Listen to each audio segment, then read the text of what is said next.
Buenas tardes y muy bienvenidos a la audición de la Sociedad Teosófica en Buenos Aires. Mi nombre es Juan Viñas y voy a estar con ustedes, si me acompañan, haciendo algunas reflexiones y exponiendo algunas de las enseñanzas del corpus, del cuerpo doctrinario que llamamos teosofía. En una reunión anterior me referí que a los estudiantes de teosofía veteranos, como es mi caso, con el correr del tiempo hay un grupo que excede a la familia y a los amigos que nos van conociendo y van conociendo nuestra relación con la teosofía y con la sociedad teosófica. El martes pasado, que también me correspondió estar a cargo de la audición, yo expliqué que se nos hacen muchas preguntas. A mí me han hecho a lo largo de años todo tipo de preguntas y el tema de las preguntas que se hacen es un tema en sí que valdría la pena alguna vez desarrollarlo. Las preguntas que se nos hacen son tantas y tan variadas como las personas que hacen las preguntas. Si uno encasilla o clasifica, diría que hay preguntas más superficiales, menos, con una profundidad aceptable, y preguntas muy profundas. Eso depende del estado de conciencia, del estado mental, de la madurez del que hace la pregunta. Por otro lado, a veces las preguntas al margen de las que son nobles, realmente interesadas, pueden ser capciosas. Con el tiempo uno va valorando, va intuyendo el estado y el estado del que hace la pregunta, la intención con que se hace la pregunta, y la veteranía nos permite que cuando vemos intenciones capciosas, nosotros no accedemos a lo que se busca, que es debatir, que es pelear acerca de las ideas. Eso no conduce a nada. Las polémicas verdaderamente que antes se acostumbraban, ahora casi han desaparecido, no llevan a ningún lado, porque cada uno de los polemistas está buscando aplastar con sus argumentos al contrario, y recibe mandobles y da mandobles en esa lucha a ver cuáles son las ideas que van a prevalecer. En el mundo del espíritu, el individuo se abre, como una flor se abre, pasa por ser pimpollo hasta que va abriendo y finalmente se abre plenamente. También la comprensión de los problemas más profundos de la vida se van abriendo a la comprensión de los individuos.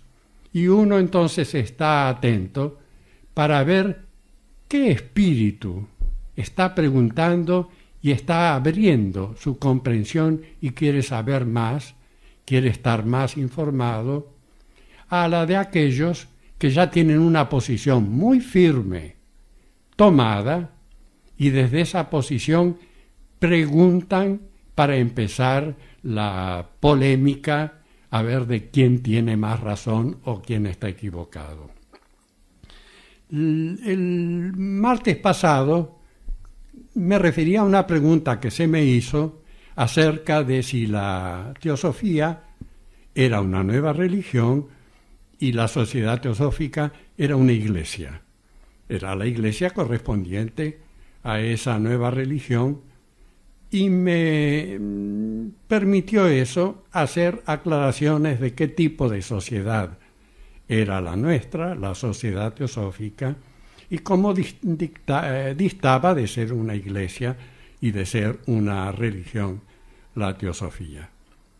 Ahora, otra pregunta que se me hace con frecuencia, quiero aclarar algo.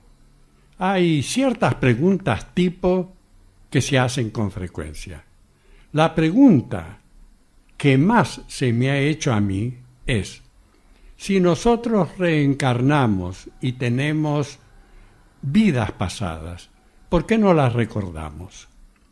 El problema de la memoria, el problema de por qué no recordamos nuestras vidas anteriores, es algo que influye mucho, inclusive en personas que tienen una predisposición a aceptar el proceso de reencarnación como un hecho de la naturaleza. Y les queda esa duda, ¿por qué no recordamos como recordamos los hechos de esta vida? Bueno, algún día yo me voy a referir a eso. De los hechos de esta vida hay una gran cantidad de cosas que no recordamos más. Y digo más, 3/4 partes de los hechos de nuestra vida han caído en un depósito y nosotros no tenemos acceso a ese depósito, sin contar los años en que pasamos como bebés y la primera infancia de la que no recordamos nada, pero evidentemente existíamos. De manera pues que se puede existir sin recordar, y cada uno de nosotros tiene que evaluar qué es lo que la naturaleza quiere respecto a la memoria. A la naturaleza no le interesa tanto la memoria de todo lo que hemos aprendido, sino la facultad que nos queda del aprendizaje. Así ustedes que me escuchan y yo, cuando leemos, ahora podemos leer, no recordamos desde que aprendimos las primeras letras en el seno del hogar cuando éramos muy pequeños, antes de ir a la escuela, antes de ir al jardín de infantes, como se usa mucho el día de hoy.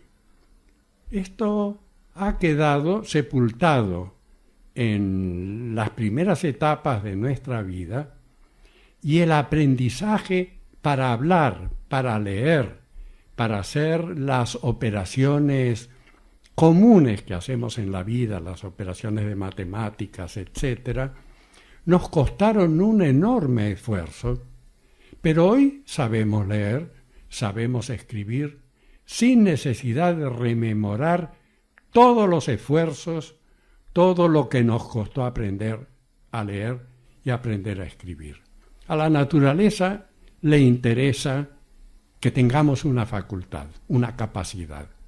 Y las experiencias se olvidan, pero la capacidad que queda de las experiencias hace a nuestro diario vivir. Nos conforman. Nosotros somos el resultado de un caudal de experiencias, todo eso protegido por un alma que está en evolución y que pasa una serie de existencias, justamente existencias que le permiten tener toda clase de experiencias y desarrollar toda clase de capacidades. Las capacidades están latentes en el espíritu universal y la evolución las explicita. La evolución nos permite poner eso en práctica, las trae al dominio de la facultad.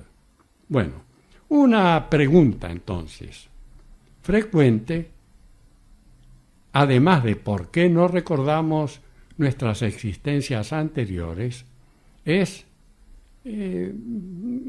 como me hizo tiempo atrás una señora. He leído algunos libros, he leído un libro de Vikal Taimni y otro manual de estudios esotéricos, y ahí me pareció que nos dicen con claridad esos libros, me decía la señora, que yo después de mi muerte voy a encarnar en un nuevo cuerpo.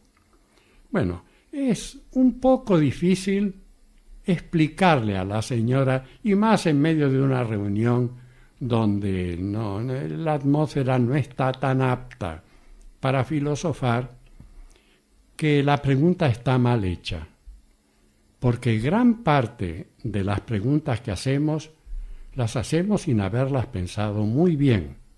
Si las pensáramos muy bien, rectificaríamos el tono, la pregunta en sí. No solamente rectificaríamos, en realidad si pensáramos bien la pregunta que vamos a hacer, es muy posible que no la hagamos. En la reflexión profunda de cómo debo hacer la pregunta, quizás ya encontramos la respuesta que nosotros deseábamos, que estábamos buscando. Bueno, si uno se muere, como muere el cuerpo no vuelve a vivir más. Así que cuando digo, después que me muero, voy a volver a vivir, esto es una resucitación, es la creencia que no tiene asidero científico. Lo que la señora me quería decir, y esa era su intención, es que si en el proceso de la reencarnación algo, su conciencia, su mente, lo que comúnmente llamamos alma, volvía a ocupar un nuevo cuerpo. Entonces, la idea de la reencarnación ya no delimita dos realidades, el cuerpo y el alma. Cuando el cuerpo y el alma están juntos, actuando, tenemos a una persona, a un ser vivo en este mundo. Cuando el cuerpo muere, y sabemos que la muerte en realidad es un cambio de estado de la materia que componía el cuerpo, el proceso entonces que llamamos muerte hace que el otro término de la dualidad, el alma, continúe viviendo, porque el alma no es una entidad de materia como es el cuerpo, no está sujeta a la muerte, vive en otras condiciones, es una sustancia de un carácter distinto a la materia física y por tanto vive después de la muerte del cuerpo físico según la teoría. Por eso la palabra reencarnación hay que pensarla en sus componentes. Reencarnación sencillamente quiere decir volver a la carne, volver a encarnar, lo que presupone que una entidad que ya estuvo otra vez en un cuerpo, que ya estuvo otra vez en la carne, cuando ese cuerpo no sirvió más y tuvo que dejarla, es traída o voluntariamente ingresa en un nuevo cuerpo, es decir, reencarna, por otra vez vuelve a ocupar un cuerpo físico. Este es el sentido lato, filológico de la palabra reencarnación. Pero ¿cómo explicar al que nos hace una pregunta, quiere una definición o quiere en 5 minutos que expliquemos todo el proceso, cómo explicar a esa persona que el proceso de la reencarnación es un proceso que está ligado a otras leyes y a otros procesos de la naturaleza, que forma parte ese proceso de todos los procesos comprendidos en lo que llamamos la ley de evolución. Todo el universo está evolucionando, está en movimiento, está deviniendo, siempre estamos llegando a ser. De manera que hay que delimitar el proceso de la reencarnación humana y ubicarlo en el plano más grande, en el plano general de la evolución de todo lo que existe. Y surgen las preguntas entonces, cuando ya nos detenemos a pensar qué es esto de la reencarnación, surge la pregunta de ¿quién reencarna? ¿Qué es esa naturaleza que ocupa repetidos cuerpos? ¿Por qué esa naturaleza reencarna? está obligada, lo hace voluntariamente, está sujeta a leyes, el proceso está sujeto a leyes. Y si está sujeta a leyes la reencarnación del alma, ¿qué leyes son esas? ¿Qué procesos hermanos y que acompañan son los que contribuyen a la reencarnación del alma? También hay otros antecedentes, como la evolución general, la preparación de un cuerpo adecuado y sobre todo la ley de karma, la ley de causalidad ética, que nos indica que de acuerdo a cómo ha sido nuestra existencia, y una vida humana es muy compleja, la bolsa psíquica de todos nuestros sentimientos, de nuestras aspiraciones, de nuestras realizaciones, fracasos, complejos de toda índole, aspiraciones, etc., hace un cuadro muy complejo.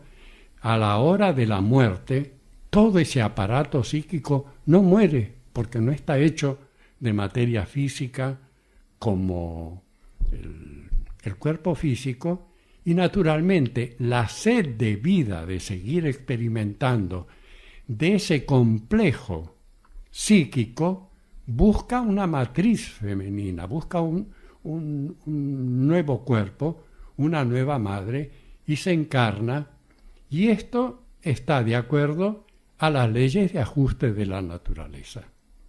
Si una naturaleza ha sido con poco amor al prójimo, muy ambiciosa, muy egoísta, muy individualista, va a tener en la nueva existencia las condiciones que ella misma se ha creado. Y todo ese aparato de egoísmo y de individualismo naturalmente trae dolor. Porque el egoísmo es una fuerza que nos separa artificialmente de una vida que es una y nos abarca a todas. El individualismo siempre es un pecado contra la naturaleza. Es algo arbitrario, algo que está fuera del programa de la naturaleza. En la naturaleza, todos los hilos de todo lo existente están siempre unidos, estamos ligados a todo y todo está ligado a nosotros. Pero esa es una visión profunda, esa es una visión que va más allá del simple vivir sin pensar demasiado en las cosas. Bueno, yo soy un individuo, tengo que alcanzar mi felicidad y la voy a alcanzar a como sea, y si tengo que poner mi pie en la cabeza de alguien para subir más alto, lo voy a hacer. Ustedes miren cómo está el mundo y cómo son los valores, cómo hay una competencia feroz en vez de haber solidaridad, en vez de haber un espíritu de cooperación y no de competencia. Esto es por ignorancia de los fundamentos de la vida. La vida es una, nos abarca a todos y nadie puede estar desligado totalmente de los demás. Estamos ligados a todo. Yo no tengo que recurrir a Giordano Bruno cuando dice que el todo está en la parte y la parte está en el todo. Porque Giordano Bruno, en el Renacimiento, él repetía lo que decían los griegos ya. El todo está en cada una de sus partes y cada una de las partes está ligada al todo. Esto tiene que ver con el tema de la fraternidad. Con esto termino este primer bloque. Nosotros, los seres humanos, somos hermanos entre sí porque venimos de una misma madre y de un mismo padre. La naturaleza femenina y masculina en abstracto han creado todas las cosas. Es más, además de ser hermanos, todos los hombres que habitan acá en la tierra, somos hermanos de todo el resto de la creación. Todo el resto de la creación tiene un mismo origen, una misma fuente, y el descubrimiento de eso hace lo que llamamos un misticismo de la naturaleza, que en el arte, en la filosofía, en la ciencia, muchas mujeres y hombres preclaros han tenido. Así que somos hermanos de quien consideramos nuestro enemigo, a quien aborrecemos, nos guste o no nos guste. Lo sepamos o no lo sepamos, somos hermanos. Y las leyes de la naturaleza no se fijan en que nosotros somos ignorantes de que estamos tratando de herir a alguien que es nuestro hermano. Las leyes de la naturaleza actúan. Ahí están las cosas y uno tiene que aprender de ellas. Un niño no sabe que el fuego quema. Pone la mano en el fuego y se quema. Y los grandes también nos quemamos. A la naturaleza no le importó que el niño no supiera que el fuego quema.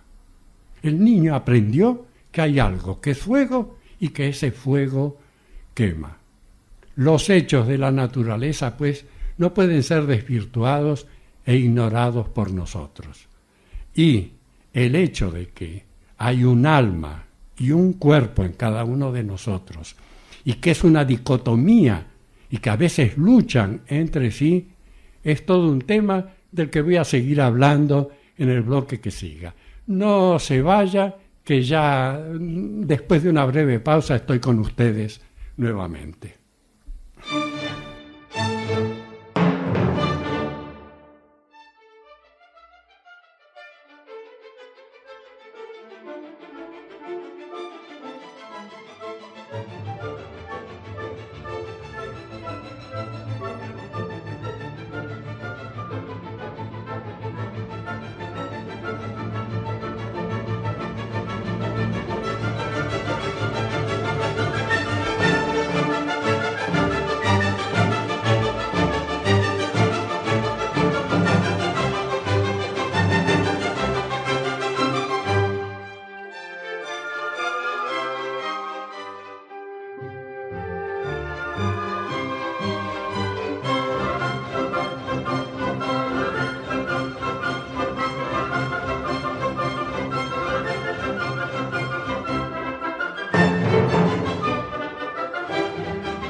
Bien, estábamos en el problema del aprendizaje, o mejor dicho, del desenvolvimiento de las facultades latentes en el alma que por medio de la experiencia, viviendo en un cuerpo físico y con los retos que da el mundo a su alrededor, los otros seres a su alrededor, va teniendo experiencias que le permiten ir desenvolviendo justamente.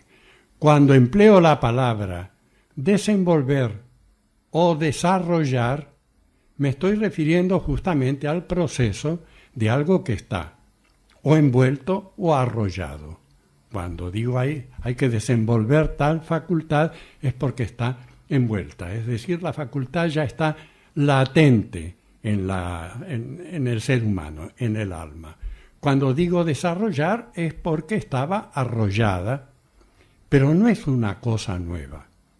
La potencialidad de la perfección está en todas las entidades de la naturaleza y el proceso de evolución universal es justamente lo que permite pasar, como decía antes, lo que permite pasar de un estado de latencia a un estado de potencia desarrollada.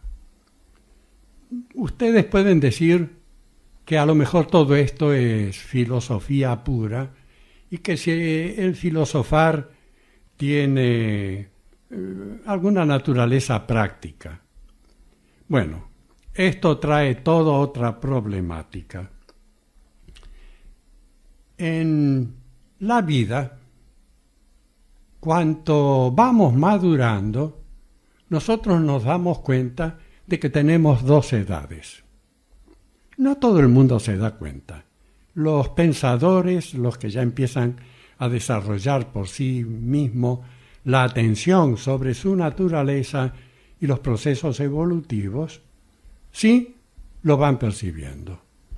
Y esas dos edades son la del cuerpo y la del alma.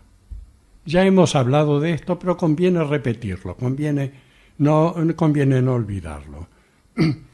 En la vida, nosotros mismos y quienes nos rodean, nuestra familia, los amigos, la gente más próxima, y todos aquellos con quienes nos ponemos diariamente en contacto, a veces no los volvemos a ver nunca, no los conocemos bien, todas estas personas pueden ser catalogadas. Entre la gente que conocemos más profundamente, sabemos que la madurez, la inteligencia, esa inteligencia viva, esa capacidad de profundizar en las cosas, no depende de la edad física. Ha habido genios a los 15 años y hay gente necia y tonta a los 70 años. Es decir, que ese estado de madurez interior es otra edad, no es la edad del cuerpo físico. Así que tenemos dos edades. Cuando cronológicamente cada 12 meses cumplimos años, bien podríamos preguntarnos ¿cuál es nuestra edad anímica? ¿Cuál es la edad de nuestra madurez de carácter interior? Bueno, esto nos trae problemas, porque vamos a ver que muchas de nuestras reacciones, aunque ya seamos grandes de edad, ya inclusive maduros, muchas de nuestras reacciones son infantiles. Y es que en la evolución física, las experiencias que no han sido captadas por una inteligencia viva, las lecciones que no han sido aprendidas, se van arrastrando. Y por eso, a veces, ya siendo ancianos, tenemos reacciones de carácter infantil. Cada uno de nosotros, pues, tiene una edad física y tiene una edad del alma. Cuando el alma es joven, no se filosofa nunca. Como los niños, los adolescentes, los jóvenes no quieren saber nada de filosofar, mientras que las experiencias, sobre todo las experiencias dolorosas de la vida, nos van haciendo filósofos a medida que avanzamos en nuestra madurez y en nuestra vejez. No grandes filósofos, pero sí aprendices de filósofos. Ya en la edad madura no nos precipitamos impulsivamente del mismo modo que nos precipitamos cuando éramos adolescentes, cuando estábamos en la primera juventud, que todo era emocional, todo era impulso, todo era entusiasmo, ¿no? Bien, cuando el alma, a través del proceso de la reencarnación, ha ido cosechando muchas experiencias, es un alma más vieja, y dentro de las edades del alma hay almas jóvenes porque entraron después a la evolución. Hay almas de una regular maduración y hay almas muy maduras. Son las primeras que entraron apenas la naturaleza construyó cuerpos físicos. Las primeras almas que ingresaron a la evolución humana son las más sabias, las más profundas, y esas sí filosofan. Yo quiero contarles aquí algo que creo haber dicho en otra oportunidad y se lo debo a Swami Vivekananda. Lo leí en uno de los libros de este hombre sabio a quien respeto y reverencio mucho. Él cuenta la historia de unos niños que jugaban en un prado con una pelota. Y en el mismo prado, caminando en dirección a donde estaban estas criaturas, venían dos ancianos venerables filosofando acerca de los misterios más profundos de la existencia. La pelota fue impulsada con mucha fuerza y salió del campo de juego. Uno de los chicos corrió detrás de la pelota que llegó a los pies de estos dos ancianos venerables que se detuvieron. Cuando el chico llegó y levantó la pelota, se encontró con estas dos figuras, se las quedó mirando y les dijo: ¿qué están haciendo? Y uno de estos venerables maestros le dijo: estamos filosofando. La criatura dijo: ¿y qué es eso? ¿Sirve para hacer juguetes? Y uno de los venerables le contestó: no, la filosofía no sirve para hacer juguetes. Entonces el niño se alejó diciéndoles: entonces la filosofía no sirve para nada. Si no sirve para hacer juguetes, a la edad en que el juguete es todo para nosotros, porque el alma tiene esa edad todavía infantil, la filosofía no sirve. Pero sí sirve la reflexión, las prácticas de meditación, el estudio profundo de los libros de filosofía esotérica, son una necesidad para el alma madura. Cada uno de nosotros sabe respecto de esto y entonces nos damos cuenta que inevitablemente cuando llegamos al límite en que pasamos al campo de la madurez, somos aprendices de filósofos. De ahí en adelante muchas de las cosas que nos atraían naturalmente dejan de atraernos y nuestra atención, nuestra inteligencia se dirige a otros asuntos de carácter más sutil. Esto lo hacemos naturalmente, así como vamos cambiando físicamente, y lo que le interesa a un niño de 10 años no le interesa a su hermano mayor de 18, cada uno ya está en su propio mundo. Lo mismo ocurre con las almas según el estado en que se encuentran, según la edad que tienen. Cuando arriba esa etapa, yo les digo a mis oyentes, estén atentos y no retrasen su estado de madurez espiritual. Porque en el ser humano el miedo es una fuerza muy poderosa. Los seres humanos somos muy frágiles, psíquicamente somos muy frágiles y estamos llenos de miedos. alguna vez vamos a volver sobre el tema del miedo y de los miedos. Entonces, el futuro suele asustarnos, y suele asustarnos a veces en la superficie, pero otras veces como una corriente interna de la que no estamos muy bien advertidos y que frena el devenir, frena la oportunidad, frena aquellos que la naturaleza nos está ofreciendo y que con un esfuerzo podemos alcanzarlo. Por eso Buda le decía a sus monjes, hay que estar alerta a los cambios en los estados de conciencia y a lo que la naturaleza ofrece para cada uno de esos nuevos estados de conciencia. Es por eso que filosofar se hace indispensable, y por filosofar no me refiero solamente a una especie de malabarismo de carácter intelectual, sino una meditación profunda acerca de todo lo que hemos vivido y de lo que la naturaleza quiere de nosotros, de lo que el plan de la mente universal quiere de cada uno de nosotros.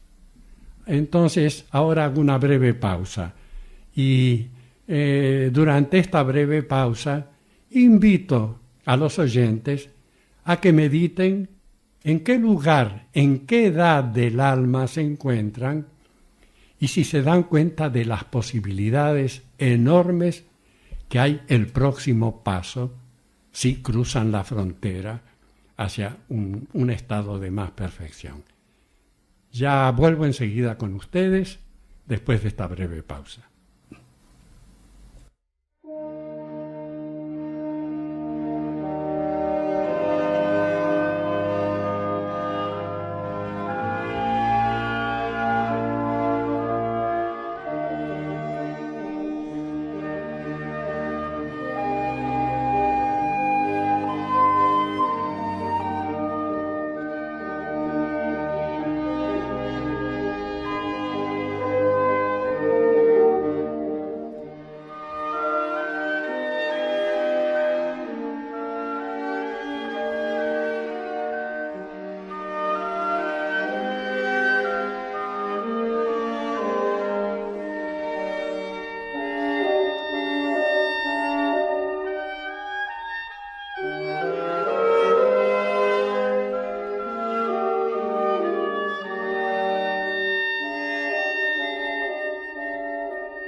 Bien, ya hemos intentado dar algunas explicaciones acerca del proceso de la reencarnación del alma y las bases de por qué se reencarna, cuál es la fuerza que obliga a reencarnar, que es un elam, una fuerza vital de la evolución que nos obliga a ir adelante, y también eso está sujeto al karma individual de cada uno. Hay mucho más que decir sobre esto, pero ahora cambio de tema.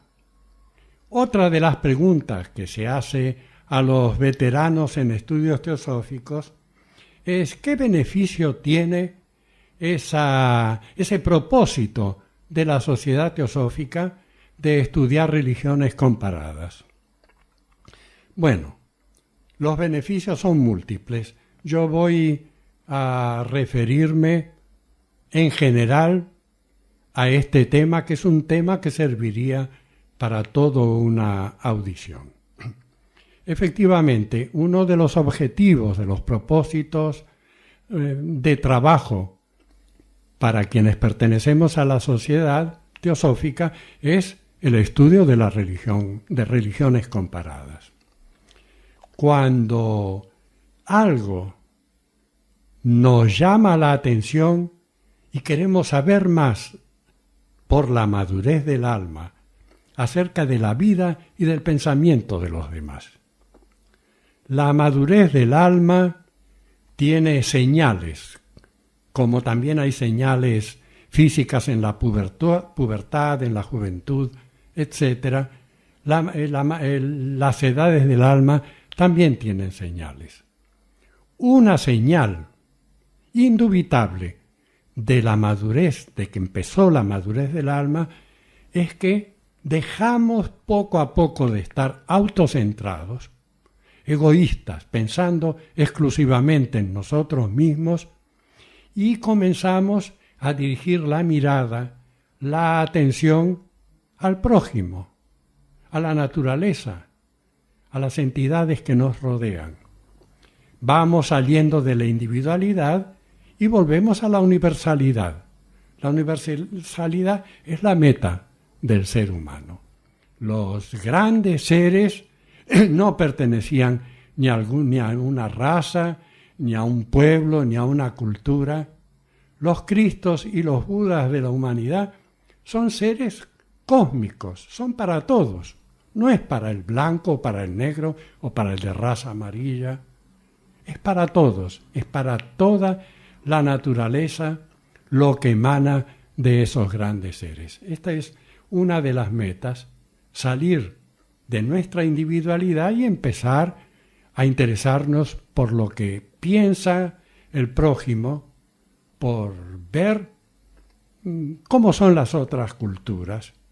Y entonces, entre otros estudios, comenzamos a ver qué es lo que piensan, cuál es el fundamento, cómo sienten, si soy cristiano, un budista, un judío, un musulmán, etc., a conocer los fundamentos de las otras religiones. A mí se me ocurre a veces que una experiencia sobre la expansión de la conciencia y la felicidad que trae la expansión de la conciencia, cuando se aprieta y se arruga la conciencia, hay mucho dolor. Cuando se expande, hay felicidad. El conocer produce felicidad y los conocimientos útiles producen felicidad. ¿Quién de nosotros, yo reto a los que me están escuchando, los reto a que me digan que no en lo siguiente? Alguna vez compramos un par de zapatos, no los probamos bien y cuando comenzamos a usarlos nos damos cuenta que nos van apretados. Al ir apretados, los pies comienzan a sufrir. A veces hacemos una larga caminata con zapatos nuevos y volvemos con llagas, con lastimaduras en los pies. Cuando esos zapatos apretados que nos han lastimado nos hacen llegar a casa, hemos llegado a nuestra casa, ¿qué es lo primero que hacemos? Desatamos el cordón de los zapatos y los tiramos lo más lejos posible. Y entonces los pies recobran su libertad, vuelven a su estado normal y se produce un bienestar muy grande. Por eso casi todo el mundo tira los zapatos, aun zapatos que no nos van apretados. Tiramos lejos lo que nos ciñe, lo que nos aprieta, porque nuestra naturaleza es la expansión de la conciencia. Cuando nosotros sacamos sabiduría cuando nosotros sacamos ignorancia y ponemos sabiduría, es como sacarnos un zapato que nos aprieta. Los prejuicios religiosos, la ignorancia, el desconocimiento, todo eso hace daño a nuestro estado de conciencia y necesitamos, como con el zapato apretado, arrojarlo lejos, arrojar lejos todo aquello que impide que la conciencia se expansione. Ese es el gran beneficio del estudio de las religiones comparadas. Cuando uno estudia religión comparada, ya no hay herejes, no hay enemigos, no hay adversarios. Empiezo a entender que el individuo en cada religión tiene aspiraciones de carácter espiritual, exactamente como tengo yo en mi propia religión. Entonces tiendo un puente. El tender puentes hacia los demás seres humanos, hacia las culturas de carácter espiritual, es una señal del individuo espiritual, de la persona que ya tiene establecido una capacidad espiritual. El tender puentes. ¿Ustedes saben por qué al Papa se le llama pontífice? El pontífice es el que crea puentes, es un arquitecto. Hacen puentes. No puedo pasar a la otra orilla y no puedo ver qué es lo que hay allá. Entonces construyo un puente para pasar a la otra orilla. El alma es un pontífice natural cuando llegó a la madurez y comienza a crear puentes que lo unen a lo que antes estaba separado. Se comienza a ver al enemigo como un instructor. Se comienza a ver a la persona con quien no congeniábamos como alguien que está haciendo su propio camino en la evolución y que nuestro deber es no obstaculizar ese camino a la evolución con sentimientos adversos. Hay una purificación de la conciencia cuando estudiamos culturas y sobre todo religiones. Mire, uno se entera de cosas extraordinarias. De niño yo leí en un libro catequístico que hasta el advenimiento del cristianismo la humanidad había vivido en un estado de semi-barbarie, sin principios morales, sin una ética declarada. Cuando se estudia las religiones anteriores al cristianismo, nos damos cuenta que tienen los mismos principios éticos que tiene el cristianismo, las mismas aspiraciones a una unión con la parte divina de la naturaleza. Ninguna religión dice odia a tu prójimo, todas dicen ama a tu prójimo. Y ninguna religión dice destruye la naturaleza, sino protégela, acompáñala, ayúdala. Las religiones, pues, las más antiguas, desde aquellas que han dejado un rastro, todas han tenido un corazón que ha pugnado por el mejoramiento de la naturaleza humana. Son las teologías posteriores las que levantaron barreras. No las religiones en su corazón y en su esencia, en los principios. Y uno las estudia en profundidad, las compara y ve que hay algo de común en todas ellas. Y entonces ese algo de común nos permite trabajar en lo que es igual y no en las diferencias. Nos saca de este mundo donde estamos siempre preocupados en qué nos diferenciamos de los demás, en qué somos únicos, en qué somos particulares, es decir, el mal del individualismo a ultranza. Todo este filosofar es útil, hasta porque nos trae felicidad en la vida, nos trae bienestar de carácter psíquico. Ya con estas cosas difícilmente vamos a tener que ir al psicoanalista, nuestra vida se va a armonizar y va a tener mejor salud, porque la enfermedad es una anomalía en la naturaleza. El ser humano fue creado para estar sano y morir sin dolor en una edad muy avanzada y lleno de tranquilidad y con una cosecha de carácter de experiencia muy sutil. Por último, esto tiene que ver con el primer objetivo de la sociedad, que es la fraternidad humana. Y para sentirnos fraternales con el prójimo, tenemos que conocerlo. Y no conocerlo por fuera. Hay que conocer por dentro a los seres humanos y trabajar con aquello que nos es común, el Espíritu Supremo dentro de cada uno de nosotros. Hasta el martes próximo, muchas gracias.